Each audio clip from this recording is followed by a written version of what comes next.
وسلم کے اخلاق غیر مسلموں کے ساتھ۔ ناظرین، ہم دیکھتے ہیں کہ اللہ تعالیٰ نے رسول پاک صلی اللہ علیہ وسلم کو تمام جہانوں کے لیے رحمت بنا کر بھیجا ہے۔ خود اللہ تعالیٰ کا ارشاد ہے کہ وما ارسلناک الا رحمۃ للعالمین، یعنی ہم نے آپ کو تمام عالمین کے لیے، تمام جہانوں کے لیے رحمت بنا کر بھیجا ہے۔ تو رسول پاک صلی اللہ علیہ وسلم کی زندگی میں ایسے بہت سارے واقعات ہیں جو آپ کے حسن اخلاق کی روشن مثالیں ہیں۔ وہ لوگ جن کو لوہے کی تلواریں نہ جھکا سکیں، وہ لوگ رسول پاک صلی اللہ علیہ وسلم کے اخلاق کے سامنے زیر ہو گئے، ہتھیار ڈال دیے اور تمام عمر کے لیے یہ کہہ سکتے ہیں کہ رسول پاک صلی اللہ علیہ وسلم کی غلامی میں آ گئے۔ اسی طرح کا ایک واقعہ ملتا ہے ثمامہ رضی اللہ تعالیٰ عنہ کے بارے میں۔ اپنے علاقے کے بااثر شخص تھے اور کھلے عام رسول پاک صلی اللہ علیہ وسلم کی مخالفت کرتے نہ تھکتے تھے۔ ایک بار صحابہ کرام نے انہیں برا بھلا کہتے سنا، پکڑ کر مسجد کے ستون سے باندھ دیا۔ رسول پاک صلی اللہ علیہ وسلم وہاں آئے اور دریافت کیا کہ ثمامہ کیا حال ہے؟ تو حضرت ثمامہ بولے کہ اگر آپ احسان کرتے ہیں تو احسان کا بدلہ ملے گا، اور اگر آپ قتل کرتے ہیں تو بدلہ لینے والے لوگ ہیں میرے پاس۔ رسول پاک صلی اللہ علیہ وسلم یہ سن کر مسکرائے اور صحابہ کرام سے فرمایا اسے دودھ پلاؤ۔ خیر، دوسرے دن آئے، پھر وہی معاملہ، وہی سوال، وہی جواب۔ رسول پاک صلی اللہ علیہ وسلم پھر مسکرائے اور نیکی کرنے کا، بھلائی کرنے کا ان کے ساتھ حکم دیا۔ تیسرے دن پھر وہ آئے اور پھر برا بھلا کہا، صحابہ نے پکڑ کر پھر مسجد کے ستون سے باندھ دیا۔ رسول پاک صلی اللہ علیہ وسلم نے ان سے پوچھا، وہی سوال، وہی جواب ملا۔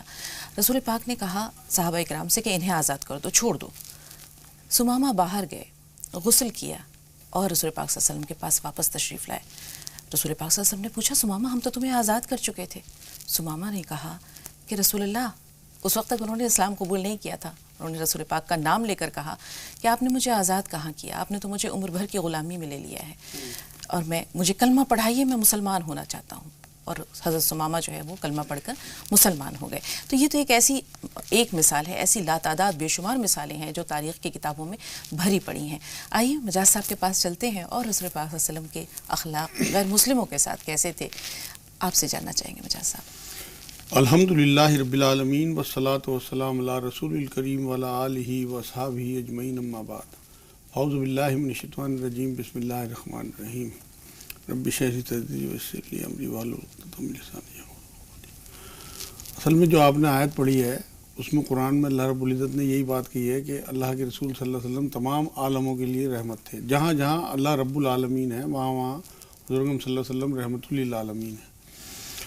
تو میں شروعات کرتا ہوں، سورہ ممتحنہ ہے قرآن میں، ایک 28ویں پارے میں شروع میں 60 نمبر سورت ہے، اس کی 8 نمبر آیت میں اللہ رب العزت نے یہ بات کہی ہے کہ جن لوگوں نے دین کے بارے میں تم سے لڑائی نہیں لڑی، جن غیر مسلموں نے، اور تمہیں جلا وطن نہیں کیا، ان کے ساتھ بھلا سلوک، احسان اور بھلے برتاؤ سے اللہ تمہیں نہیں روکتا۔ ہمارے ہاں جو معاشرے میں ہر حال میں مخالفت کی بات کی جاتی ہے، وہ لوگ اس آیت پہ دھیان دیں۔ حالانکہ اس سے اگلی آیت میں یہ بھی کہا ہے کہ اللہ تمہیں صرف ان کی محبت سے روکتا ہے جنہوں نے دین کے بارے میں لڑائیاں لڑیں، تمہیں گھروں سے اور وطن سے نکلوایا یا ان کی مدد کی۔ تو جو لوگ بھلے مانوس ہیں، سیدھے سادے، مطلب محبت والے لوگ ہیں، وہ غیر مسلموں میں، چاہے ہندوؤں میں ہوں، عیسائیوں میں ہوں، یہودیوں میں ہوں، مطلب ہمیں اللہ ان سے نہیں روکتا کہ ہم ان سے اچھا برتاؤ، دوستی کا برتاؤ رکھیں۔ پتہ نہیں یہ معاملے کہاں سے اس کے ہر حال میں ہمیں مخالفت کرنی ہے۔ حضور صلی اللہ علیہ وسلم کا آنے کا مقصد ہی دین کا دعوت تھا۔ اگر ہم ہر حال میں مخالفتیں کریں گے تو ہم دعوت دے ہی نہیں سکتے۔ دیکھیے، دعوت جو ہے دین کی وہ فرض عین ہے، اس امت کو برپا اس لیے کیا گیا ہے۔ قرآن میں اس امت کا مقصد ہی بیان کیا گیا ہے کہ تم لوگوں کو برائی سے روکنے کے لیے اور اچھائی کی تلقین کرنے کے لیے آئے ہو۔ امت وسط کہا ایک جگہ تو قرآن نے، بیچ کی امت، بیچ کہتے ہیں پل کو، مطلب برج، اللہ اور بندوں کو جوڑنے والے۔ تو ہمارا جو مقصد یہاں مین آنے کا ہے، حضور صلی اللہ علیہ وسلم کی بعثت کا مین مقصد، حضور کے 24 گھنٹے اسی کام میں گزرتے تھے کہ حضور اکرم صلی اللہ علیہ وسلم لوگوں کو دین کی دعوت دیا کرتے تھے، اور وہی تڑپتے تھے۔ بلکہ قرآن میں تو اللہ نے یہ تک کہا کہ اے نبی، کہ اپنے آپ کو ہلاک کر دو گے اس چکر میں کہ یہ لوگ ایمان نہیں لاتے۔ وہ جو تڑپ تھی، وہ جو لوگوں کے لیے کسی طرح سے آگ سے بچ جائیں۔ آپ یہ دیکھیں کہ آپ کو کوئی آگ میں ذرا سا کوئی کتے کا بچہ، بلی کا بچہ یا کوئی بھی اور چوہا تک اگر جلتا ہوا دکھے تو آپ کو اندر سے گلی سی ہوتی ہے۔ بالکل ہمارے سامنے ہزاروں کروڑوں لوگ جو ہیں وہ آگ کی طرف جا رہے ہیں، ہمیں پتہ ہے، ہمارے ایمان کا حصہ ہے یہ بات، لیکن ہمیں پھر بھی نیند آ جاتی ہے، ہمیں بے چینی نہیں ہوتی۔ یہ ہمارے ایمان کی کیفیت کو نہ کے برابر کرتی ہے یہ بات۔ آپ یہ دیکھیں، اس کا مطلب ہمیں یقین ہی نہیں ہے اس دوزخ پہ جس طرف لوگ جا رہے ہیں۔ تو وہاں اس نیت سے کہ ہمارے بھائی ہیں، آپ دیکھیں نا، اللہ رب العزت نے سورہ حجرات کی 13 نمبر آیت میں کہا کہ میں نے تمہیں ایک ماں باپ سے پیدا کیا، اس کے بعد قبیلوں میں بانٹ دیا۔ آپ یہ دیکھیں تو یہ تمام لوگ جتنے بھی ہیں وہ چاہے ایمان والے ہوں چاہے غیر ایمان والے ہوں سب ہمارے بہن بھائی ہیں، اور ہم اپنے بہن بھائیوں کو آگ کی طرف کس طرح جانے دیں؟ تو ہماری یہ تڑپ، ہماری یہ محبت، ہماری یہ لگن جو حضور اکرم صلی اللہ علیہ وسلم کی تھی کہ ٹارگٹ بنا بنا کے لوگوں کی ہدایت کے لیے دعائیں کرتے تھے، ان سے محبت کرتے تھے، احترام کرتے تھے، ان کا بہت احتیاط کے ساتھ ان کے ساتھ سلوک کرتے تھے. آپ یہ دیکھیں تحفوں کا لین دین ہو، آنا جانا ہو، ملنا جلنا ہو، مکس اپ رہتے تھے، تبھی تو دعوت دی جا سکتی ہے. ایسی بہت ساری مثالیں مجاز صاحب. رسول پاک صلی اللہ علیہ وسلم کہیں تشریف لے جا رہے تھے، ایک بوڑھی عورت کو دیکھا، بھاری سا گٹھر تھا، اس نے اٹھا رکھا تھا. جی رسول پاک صلی اللہ علیہ وسلم نے فرمایا کہ اماں کہاں جا رہی ہیں؟ بولے کہ کیا بتاؤں، ایک ایسا شخص ہے یہاں جس کی باتوں میں اتنا اثر ہے کہ جو سنتا ہے وہ اس کا ہو جاتا ہے، گرویدہ ہو جاتا ہے. اب مجھے لگتا ہے کہ میرا رہنا یہاں دوبھر ہے، میں اپنا علاقہ چھوڑ کر کہیں اور جانا چاہ رہی ہوں. خیر رسول پاک صلی اللہ علیہ وسلم نے فرمایا کہ لائیے اپنا گٹھر مجھے دے دیجئے، میں آپ کو پہنچا دیتا ہوں آپ کی منزل تک. راستے پر وہ بوڑھی عورت بکتی جھکتی جا رہی ہے، برا بھلا کہہ رہی ہے اس شخص کو کہ ایسا نہ ہو کہ تم بھی اس کے جھانسے میں آ جانا. خیر جب منزل پر پہنچے رسول پاک صلی اللہ علیہ وسلم نے وہ گٹھر نیچے رکھا. انہوں نے کہا بہت بھلے مانس ہو تمہارا نام کیا ہے؟ رسول پاک صلی اللہ علیہ وسلم نے فرمایا میرا نام محمد ہے. وہ عورت ہکا بکا رہ گئی، منہ کھلا کا کھلا رہ گئی اور کہنے لگی کہ جو شخص اتنا رحم دل ہے، اتنا شفیق ہے، وہ نہ کاہن ہو سکتا ہے، نہ وہ مجنون ہو سکتا ہے، نہ وہ شاعر ہو سکتا ہے، نہ وہ ساحر ہو سکتا ہے، وہ صرف اللہ کا رسول ہو سکتا ہے. اور اسلام قبول کر لیا. جی ایسے تو بہت سارے واقعات حضور اکرم صلی اللہ علیہ وسلم ایک گلی سے گزرتے تھے، ایک بڑھیا روز ان کے اوپر کوڑا پھینکتی تھی غیر مسلم بڑھیا. آپ یہ دیکھیں استقامت کا حال حضور کا، کم سے کم راستہ ہی بدل لیتے، راستہ تک نہیں بدلا. یہ جو روایتوں میں لکھا ہے کہ روز کوڑا پھینکتی تھی، اس کا مطلب یہ ہے کہ حضور روز گزرتے تھے ادھر سے. اور جب وہ بیمار ہوئی ہے، ایک دن کوڑا نہیں اس نے پھینکا تو حضور صلی اللہ علیہ وسلم نے معلوم کیا کہ بھائی وہ کہاں ہے. پتہ لگا اس کی طبیعت خراب ہے تو حضور عیادت کے لیے پہنچ گیا. اور وہ تڑپ گئی حضور کو دیکھ کے کہ جس شخص پہ میں روز کوڑا پھینکتی تھی، نفرت کرتی تھی. اور بھی بہت سارے صحابہ کا معاملہ یہی ہے کہ وہ یہ کہتے تھے کہ ہم ایمان میں آنے سے پہلے حد درجے کی نفرت کرتے تھے حضور صلی اللہ علیہ وسلم سے، اور اب حد درجے کی محبت، اپنی جان سے بھی زیادہ محبت کرتے ہیں. ایک یہودی لڑکی کا ایک روایتوں میں ذکر آتا ہے کہ وہ مسجد نبوی کے دروازے پہ کھڑے ہو کے حضور صلی اللہ علیہ وسلم بڑی محبت کی نظروں سے دیکھتا رہتا تھا.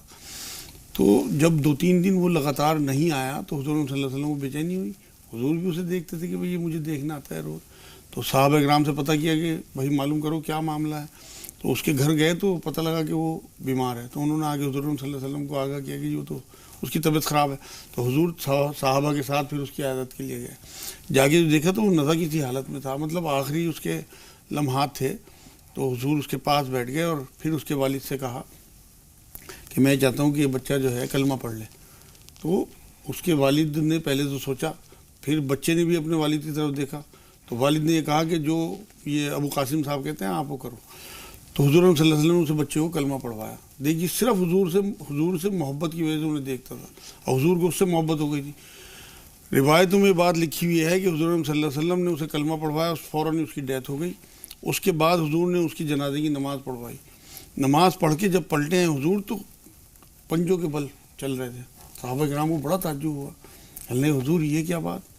تو حضور صلی اللہ علیہ وسلم نے کہا کہ اس بچے کی جنازے میں اتنے فرشتے آسمان سے آئے ہیں کہ پیر رکھنے کی جگہ نہیں ہے، اتنی بھی جگہ نہیں ہے میں پورا پیر رکھ سکوں. تو یہ اس بچے کی محبت کی کیفیت تھی جو حضور صلی اللہ علیہ وسلم کو وہاں تک لے گئی، پھر کلمہ پڑھوایا. اور بہت سارے واقعات ایسے مکہ کی مثال ہے مجاز صاحب. ہم دیکھتے ہیں کہ وہ تمام مشرکین مکہ جو کہ برس سے رسول پاک صلی اللہ علیہ وسلم کے جانی دشمن تھے، آپ کے خون کے پیاسے تھے، آپ کو اپنا وطن چھوڑنے پر مجبور کیا. اور جب رسول پاک صلی اللہ علیہ وسلم ایک فاتح کی حیثیت سے اس شہر میں داخل ہوتے ہیں اور وہ سب ہاتھ باندھے کھڑے ہیں کہ دیکھیں کیا فیصلہ صادر ہوتا ہے. اور رسول پاک صلی اللہ علیہ وسلم نے پوچھا کہ بتاؤ آج میں تمہارے ساتھ کیا معاملہ کروں. ایک شخص نے جواب دیا کہ آپ کریم ہیں اور کریم کے بیٹے ہیں. تو رسول پاک صلی اللہ علیہ وسلم نے فرمایا وہی جواب دیتا ہوں جو یوسف علیہ السلام نے اپنے بھائیوں سے کہا تھا، لا تثریب علیکم اليوم. حالانکہ اس ٹائم صحابہ کرام کا حال یہ تھا کہ وہ یہ گھستے ہوئے مکے میں یہ بات کہہ رہے تھے کہ آج فتح کا دن ہے، آج بدلے کا دن ہے. حضور نے انہیں خاموش کیا کہ نہیں، آج رحمت کا دن ہے، آج معافی کا دن ہے. تو رحمت للعالمین ایسے ہی تھوڑی کہہ دیا قرآن میں اللہ نے. آپ یہ دیکھیں کہ ایک جو حضور کی وصال کے بعد ابوبکر صدیق صاحب یہ پوچھنے لگے ایک دن حضرت عائشہ سے کہ عائشہ کیا میں تمام سنتوں پہ حضور کی عمل کر رہا ہوں، کوئی تجھے اندازہ ہے اس بات کا؟ تو حضرت عائشہ رضی اللہ تعالیٰ عنہ نے یہ بات کہی. حالانکہ روایت کچھ ضعیف سی لگتی ہے لیکن ہے یہ میں اس لیے سنا رہا ہوں کہ لوگوں کو پتہ لگے غیر مسلموں کے ساتھ کیسا رویہ تھا حضور کا. تو عائشہ رضی اللہ تعالیٰ عنہ نے یہ بات کہی کہ ابا حضور ویسے تو آپ ساری سنتوں پہ عمل کرتے ہیں لیکن حضور مجھ سے کبھی کبھی حلوہ بنوا کے اس سائڈ بھی جاتے تھے.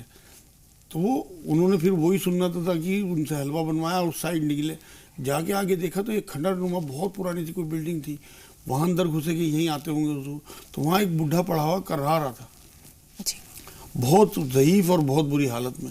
اب یہ وہاں بیٹھے اور جا کے جو ہے سمجھ گئے کہ حضور انہیں حلوہ کھلانے آتے ہوں گے. اب انہوں نے جب ان کے منہ میں حلوہ دیا ہے تو وہ تڑپ گئے, کہنے لگے محمد نہیں رہے کیا؟ حضرت بکر صدیق نے کہا کہ آپ تو نابینا ہیں, آپ کو تو دکھائی نہیں دیتا, آپ کو کیسے پتہ لگا کہ میں محمد نہیں ہوں؟ کہ محمد کو پتہ تھا کہ میری جبڑے نہیں ہیں, میرے دانت نہیں ہیں. وہ اپنا حلوہ پہلے جو تھوڑا سا کیڑا ہوتا تھا اسے منہ میں رکھ کے ملائم کر کے پھر میرے منہ میں دیتے تھے. اور وہ روایتوں میں بات لکھی ہے کہ وہ بزرگ جو ہیں وہ غیر مسلم تھے. اب حضور صلی اللہ علیہ وسلم کی شفقت کا حال دیکھیے آپ کہ کہاں حلوہ بنوا کے لے کے جا رہے ہیں, منہ سے اسے ملائم کر کے پھر منہ میں. تو وہ لازمی بات ہے, ان چیزوں کا تو اثر ایسا ہوتا تھا کہ لوگ جو ہیں وہ جو آپ واقعہ سنا رہے ہیں. آج کے ماحول کی طرف آتے ہیں مجاز صاحب, ہم دیکھتے ہیں کہ ہم مشترکہ تہذیب و ثقافت میں جیتے ہیں, ہمارے ساتھ ماشاءاللہ ہر طرح کے اور ہر مذہب کے ماننے والے لوگ ہیں. تو اسلام کا جو پیغام ہے, درس انسانیت ہے, وہ کس طرح ان لوگوں تک پہنچے, کس طرح ان کے ساتھ رویہ ہو. جس طرح ہم ملتے ہیں, محبت سے ایک دوسرے کو دیکھتے ہیں, سلام کرنے کا یا ایک دوسرے سے ملنے کے وقت ہماری زبان پہ کیا کلمات ہونے چاہیے, کس طرح ان کا خیر سلام دیجیے. حضور نے دیکھو اصل میں ہمیں حدیثوں پہ نظر رکھنی چاہیے. حضور صلی اللہ علیہ وسلم نے یہ بات کہی ہے کہ لوگوں سلام کو عام کرو اور بھوکوں کو کھانا کھلاؤ, تم آسانی سے جنت میں چلے جاؤ. یہ نہیں کہا انہوں نے کہ غیر مسلم یا مسلمان, کہیں تفریق نہیں کی. ایک بار فرمایا کہ تم مومن ہو ہی نہیں سکتا, مومن ہو ہی نہیں سکتا وہ شخص جس کے شر سے اس کا پڑوسی جو ہے وہ محفوظ نہ ہو. یہ نہیں فرمایا کہ مسلمان پڑوسی. ایک بار قرآن کی آیت ہے سورہ مائدہ میں 32 نمبر آیت آپ پڑھیں کہ وہاں اللہ رب العزت نے بات کہی کہ جس نے ایک انسان کو قتل کر دیا ناحق تو اس نے پوری انسانیت کو قتل کیا, اور جس نے ایک کی جان بچا لی اس نے پوری انسانیت کو بچایا. تو وہاں بھی غیر مسلم یا مسلم کا کوئی فرق نہیں. اگر معصوم کسی غیر مسلم کو, ہندو کو, یہودی کو, کسی کو بھی آپ مارتے ہیں تو آپ پوری انسانیت کے قاتل گنے جائیں گے اللہ کے یہاں. یہ وہ مثالیں ہیں. اب آپ پڑوسی کے اس میں آ جائیں, کوئی گھر کا پڑوسی تھوڑی, آپ کی دکان کا پڑوسی ہو, آپ کے گودام کا پڑوسی ہو, آپ کی ریل کا پڑوسی ہو, آپ کی بس کا پڑوسی ہو, آپ کے نیٹ پہ بیٹھنے کا فیس بک کا پڑوسی ہو, ان سب کا احترام بہت ضروری ہے. ہمارے جو ملک ہیں ان کے بھی پڑوسی ہیں. اب جیسے ہمارا پڑوسی ملک پاکستان ہے, پاکستان کے پڑوسی ملک ہم ہیں, انہیں بھی ایک دوسرے کا احترام چاہیے. حضور صلی اللہ علیہ وسلم کی ان حدیثوں کے حساب سے یہ لازم آتی ہے بات کہ ہمیں ایک دوسرے کے پڑوسیوں کا احترام کرنا ہے. رسول پاک صلی اللہ علیہ وسلم نے بھی جب سفارتی تعلقات استوار کیے تو تحفے تحائف بھیجا کرتے تھے. جیسے حبشہ کا جو حکمراں تھا نجاشی, اس کے ساتھ بہت اچھا سلوک ہوا تھا, ان کے ساتھ تحفے تحائف یا جو سفارتی تعلقات تھے کم از کم وہ بہت اچھے احترام والے تھے. ہم دیکھتے ہیں کہ آج ہمارے یہاں جو اکثر سوالات آتے ہیں کہ ہم ان کے ہاں کھانا کھا سکتے ہیں یا وہ ہمیں کھانا بھجوا سکتے ہیں, تو کیا وہ ہم کھا سکتے ہیں, بہت سارے اس طرح کے سوالات ہوتے ہیں, دلوں میں سوالات لوگوں کے اٹھتے ہیں. اس بارے میں کیا حکم؟ میں بالکل کلیئر کر دیتا ہوں. دیکھیے آپ نے بہت سنا ہوگا کہ حضور صلی اللہ علیہ وسلم کو ایک یہودیہ نے گوشت میں زہر دے دیا تھا. اس نے دعوت ہی تو کی تھی حضور کی, اور حضور اس کی دعوت میں گئے تھے. وہ چاہے اس نے دشمنی کیا ہے, اس کا مطلب حضور ان کی دعوتوں میں جاتے بھی تھے اور کھاتے بھی تھے. تو بالکل کوئی قباحت نہیں ہے اگر صاف ستھرے لوگ ہیں. جو دین بتاتا ہے جس طرح سے آپ کو جن چیزوں سے روکا گیا ہے, مان لو جھٹکے کا گوشت ہے آپ نہ کھاؤ, کوئی حرام چیز ہے آپ نہ کھاؤ, لیکن جو حلال چیزیں ہیں, طیب چیزیں ہیں, اگر آپ ان سے دوری بنا کے رکھیں گے پھر آپ دین کی دعوت کیسے دے پائیں گے؟ پھر دلوں میں دوری, دلوں میں دوری, محبت ختم ہو جائے گی. دوسری بات یہ ہے, دوسرا آپ تحفوں کی بات کر رہے ہیں, حضور تحفوں کے لین دین کی ترغیب دلائے گئے ہیں, کہیں مسلم غیر مسلم کا فرق نہیں کیا. اب جو آپ کہہ رہے ہیں کہ اس معاشرے میں ہم کس طرح بات پہنچائیں, یہ صرف اور صرف خدمت اور محبت کے جذبے سے ہو سکتا ہے کہ آپ ان کی خیر خواہی میں اس طرح سے ان کے ساتھ سلوک کریں. میں جو سینٹر چلاتا ہوں نا, روحانی مرکز, وہاں سینکڑوں کی تعداد میں میرے پاس غیر مسلم آتے ہیں, اور آپ یقین کرو میرے ساتھ اس طرح رویہ ہے ان کا جیسے اپنے باپ اور بھائی کے ساتھ, عورتیں ہوں یا مرد ہوں. میرے سے سینکڑوں لوگ ہیں اس ہندوستان کے خاندان, سینکڑوں, کہ جو میرے سے پوچھے نہ سفر کرتے ہیں, نہ میرے سے پوچھے کوئی چیز خریدتے ہیں, نہ بچوں کا رشتہ کرتے ہیں. لوگوں نے میرے سے ملنے کے بعد الحمدللہ شرک چھوڑ دیا. یہاں ایک سوال ہے مجاز صاحب کہ دلوں میں یہ جگہ آپ نے کیسے بنائی؟ یقینی طور پر خدمت خلق کا جذبہ کار فرما رہا ہوگا. بالکل لازمی. میں نے اپنے رسول کی زندگی پڑھی نا صلی اللہ علیہ وسلم, ان کا جذبہ دیکھا, لوگوں کے لیے ان کی تڑپ دیکھی, ٹارگٹ بنا بنا کے دعا کرتے تھے. ہم تو اس سنت پہ عمل ہی نہیں کرتے. آپ یہ دیکھیں, اپنی زندگی اٹھا کے دیکھ لیں, ہم لوگ, ہم نے کتنی بار کسی غیر مسلم کے لیے, اپنے دوست یا اپنے پڑوسی یا اپنے جاننے والے کے لیے دعا کیا. آپ یہ دیکھیں کہ جتنے بھی ہمارے سراؤنڈنگ میں غیر مسلم ہیں نا, ان کا حساب کتاب ہم سے ہوگا. ان کے بارے میں پوچھا جائے گا کہ آپ نے دعوت دی نہیں دی. ہم سے پورے ہندوستان کا نہیں پوچھا جائے گا. تو اس لیے لازمی ہے کہ آپ ان تک اللہ کا دین پہنچائیں. اللہ کا دین حق ہے. قرآن میں اللہ نے یہ بات کہی ہے کہ حکمت کے ساتھ احسن طریقے سے, احسن طریقہ کہتے ہیں جو سامنے والے کو اچھا لگے, اپنے آپ کو اچھا نہیں, اس طرح سے لوگوں کو دین پہنچاؤ. دلیلیں بھی دیں لیکن ایسی دلیلیں کہ انہیں محسوس نہ ہو. بالکل. رسول پاک صلی اللہ علیہ وسلم کے مشن کو صوفیہ کرام اور بزرگان دین نے اسی انداز میں آگے بڑھایا ہے. بالکل. دیکھیے آپ حضور صلی اللہ علیہ وسلم کا معمول یہ تھا, حالانکہ دیکھیے شرک سے زیادہ, اسلام سے زیادہ شرک کی مخالفت کوئی نہیں کر سکتا, کوئی کمپرومائز نہیں ہے, لیکن کبھی ان کے بتوں کو, معبودوں کو برا نہیں کہا.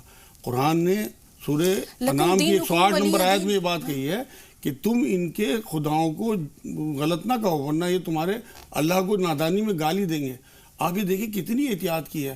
حضور صلی اللہ علیہ وسلم نے کبھی کسی اپنے دشمن کی بھی برائی نہیں کی, کبھی کسی سے ذاتی بدلہ نہیں لیا.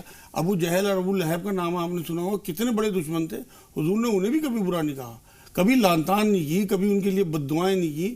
مطلب حضور صلی اللہ علیہ وسلم تو صرف رحمت بن کے آئے تھے, اور اسی رحمت کا نتیجہ ہے کہ چند سو لوگ جو ہیں, میرے خیال 200 کچھ لوگ لکھے ہوئے ہیں روایتوں میں جو قتل ہوئے ہیں, صرف اتنے بڑے معاملے میں کہ لاکھوں لوگ ایمان میں آ گئے. یہ آپ معین الدین چشتی صاحب کا نام سنتے ہوں گے, انہوں نے خدمت ہی کی ہے لوگوں کی. ایک دن میں 1 لاکھ آدمی ان کے ہاتھ پہ ایمان میں آیا ہے, اور وہ صرف اور صرف خدمت اور محبت کا جذبہ, اپنا کوئی مطلب کسی قسم کی کوئی خود غرضی نہ ہو. یہ نہ ہو کہ ہماری تعداد بڑھ جائے, صرف ان کے لیے خیر خواہی کہ کسی طرح سے آگ سے بچ جائیں, ہمارے بہن بھائی ہیں. مطلب وہ جو جذبہ آپ کا ہوگا وہ ان کے دلوں تک پہنچے. دل کی بات دل تک پہنچتی ہے. اگر آپ ڈرامے باز ہیں تو آپ کی بات نہیں پہنچے گی, کچھ دن پہنچے گی پھر ختم ہو جائے گی. آپ یقین کریں, میرے مرکز میں آپ لوگ آگے دیکھیں کبھی بھی, میں چاہتا ہوں کہ ایسے مرکز کھلیں, لوگ وہاں سے امپریشن لیں, اور اس طرح کے مرکز جگہ جگہ کھولیں, لوگوں کی خدمت کریں, محبت کریں. ایسا ہو نہیں سکتا کہ ان کے لیے اثر نہ ہو ان کے. بالکل بالکل مجاز صاحب, اور واقعی شاعر نے کیا خوب کہا ہے کہ یہی ہے عبادت, یہی دین و ایمان کہ کام آئے دنیا میں انسان کے انسان. تو انسانیت کی جو پہلی منزل ہے اس کی معراج جو ہے وہ اللہ کی محبت کے ساتھ بندوں کی محبت ہے, اور پھر یہی محبت آگے بڑھتی ہے اور لوگ حلقہ بغوش اسلام ہوتے ہیں, یا کم از کم دین حق کی صداقت اور حقانیت کو پہچاننے یا سمجھنے کے لائق ہوتے ہیں. سنت بھی یہی ہے میڈم. آپ یہ دیکھیں آخری خطبے میں حضور صلی اللہ علیہ وسلم نے ایک جملہ کہا ہے کہ جو یہاں موجود ہیں لوگ وہ غیر موجود لوگوں تک پہنچا دیں. غیر موجود کون تھے؟ غیر مسلم. ان لوگوں تک بات پہنچانا ہمارے اوپر فرض ہے. میں تو لوگوں سے کہتا ہوں کہ بھائی اگر تمہاری صلاحیت نہیں ہے بولنے کی, بات کرنے کی, تمہیں ڈر لگتا ہے بات کرتے, تو کم سے کم ان کی زبان میں قرآن تو انہیں دے دو. الحمدللہ میں ہزاروں کی تعداد میں لوگوں کو قرآن دے چکا. چومتے ہیں, پہلی بار میں قرآن دیتا ہوں اور چوم کے اسے لیتے ہیں. حضور صلی اللہ علیہ وسلم نے جتنے بھی خط لکھے ہیں سب میں بسم اللہ شریف سے شروع کیا, اور تمام اس میں قرآن کی آیتیں بھی لکھتے تھے. تو اس لیے یہ بات بھی ثابت ہو گئی کہ انہیں قرآن دیا جا سکتا ہے. 2 کالرز ہمارے ساتھ ہیں. مجاز صاحب شاہجہاں پہلے ہیں, ان سے بات کر رہے ہیں. جی اپنا سوال بتائیے. السلام علیکم. وعلیکم السلام. شاہجہاں. جی استقبال, فرمائیے سوال کیا ہے. میرے 3 سوال ہیں.